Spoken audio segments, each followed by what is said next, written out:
Hi friends, இன்றைக்கி நம்ம கத்திரிக்காய் பொரியல் தான் செய்ய போகிறோம். பார்க்கலாமா?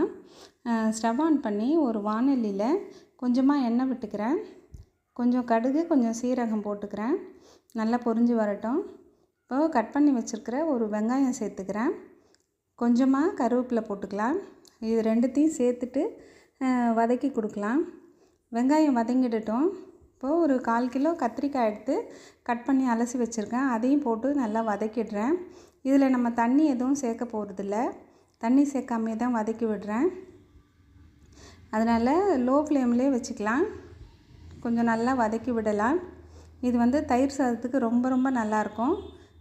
புளி சாதம், எலுமிச்சை சாதம் இதுக்கெல்லாம் கூட நல்லாயிருக்கும். இப்போ கத்திரிக்காய் நல்லா வதங்கிடுச்சு. இப்போ நான் தேவையான அளவு உப்பு சேர்த்துக்கிறேன். இதையும் நல்லா வதக்கி கொடுங்க. ஒரு 2 நிமிஷம் வதங்கினா போதும். அந்த சால்ட்டும் கத்திரிக்காய் எல்லாம் பிடிக்கிற வரைக்கும் நல்லா வதக்கி கொடுங்க. வதங்கிடுச்சு. இப்போ நான் ஒரு 1/4 டீஸ்பூன் மஞ்சள் தூள், ஒரு 1/2 டீஸ்பூன் சாம்பார் பொடி, 1 டீஸ்பூன் தனி மிளகாத்தூள், ஒரு 1/2 டீஸ்பூன் தனியாத்தூள் சேர்க்குறேன். இது சேர்த்துட்டு நல்லா கலந்து கொடுக்குறேன். இப்போ பாருங்கள், இதெல்லாம் நல்லா சேர்ந்து பச்சை வாசனை போகிற வரைக்கும் நல்லா கலந்து கொடுக்கலாம்.